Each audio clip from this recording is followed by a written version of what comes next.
Bien sûr, cette vidéo, je corrige l'exercice 1 du chapitre 5, chaleur latente de vaporisation de l'eau. En question 1, calculer la quantité de chaleur nécessaire pour élever la température d'une casserole d'eau de 1 litre de 20 degrés à 100 degrés. On nous donne la chaleur spécifique massique. Donc, sous-entendu, cet échauffement se fait à pression constante. On travaille avec l'enthalpie, la variation d'enthalpie, c'est égal à la capacité thermique à pression constante fois delta T. On est sur une phase condensée en fait, donc la chaleur spécifique à volume constant ou à pression constante, c'est la même. Cp égale Cv égale C. Donc ça sera C facteur de 100 moins 20.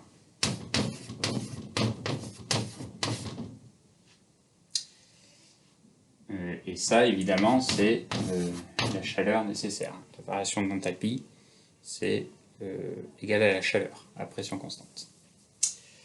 Donc, Q égale, l'application numérique nous donne 334 kJ.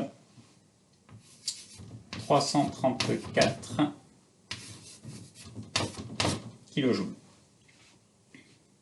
Donner un équivalent de cette quantité d'énergie en termes d'énergie mécanique. Donc, en termes d'énergie mécanique, E égale mgh.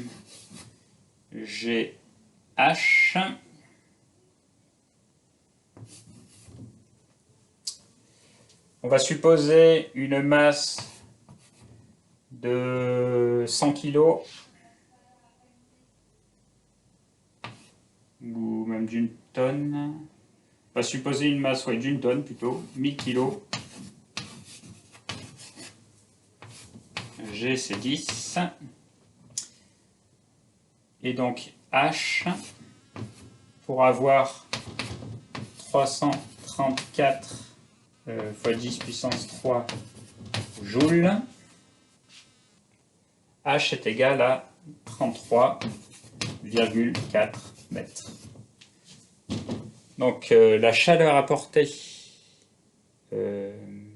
pour faire passer 1 kg d'eau de 20 degrés à 100 degrés, c'est l'énergie apportée donc, pour faire passer l'eau de 20 degrés à 100 degrés, 1 kg d'eau, c'est la même énergie qu'il faut pour élever une masse d'une tonne à une hauteur de 33,4 mètres. Voilà.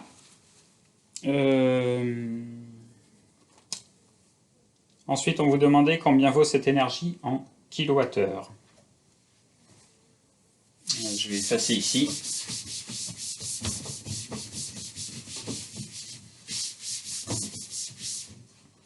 Donc 1 kWh. Alors d'abord, 1 joule, par définition, c'est 1 watt seconde.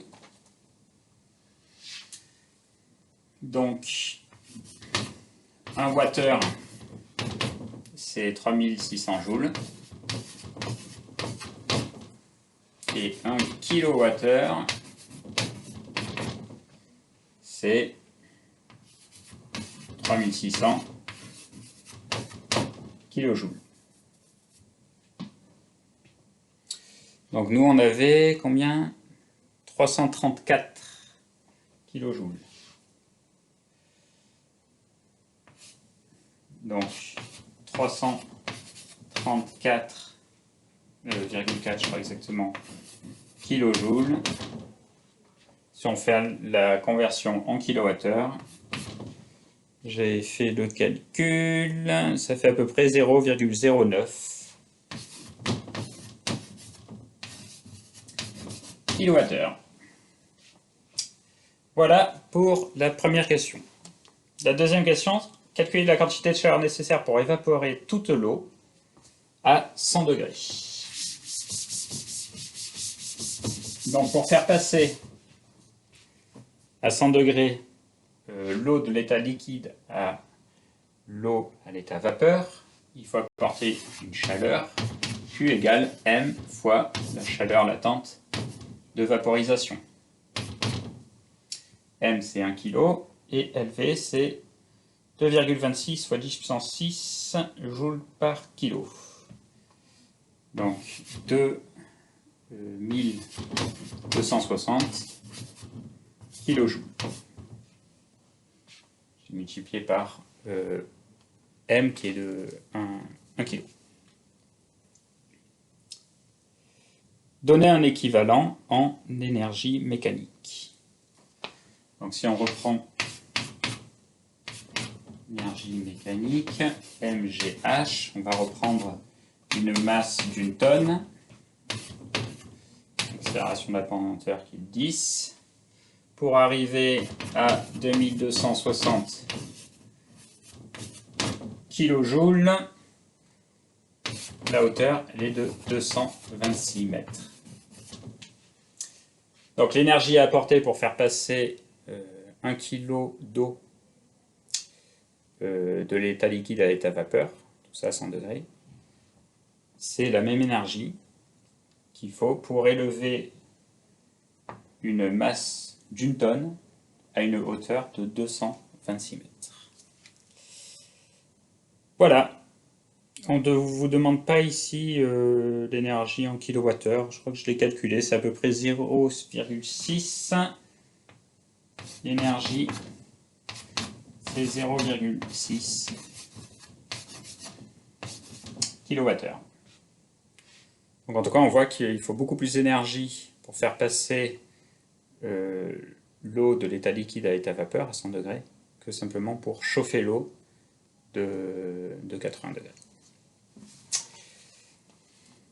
Voilà, j'en ai fini pour la correction de l'exercice du chapitre 5. À bientôt.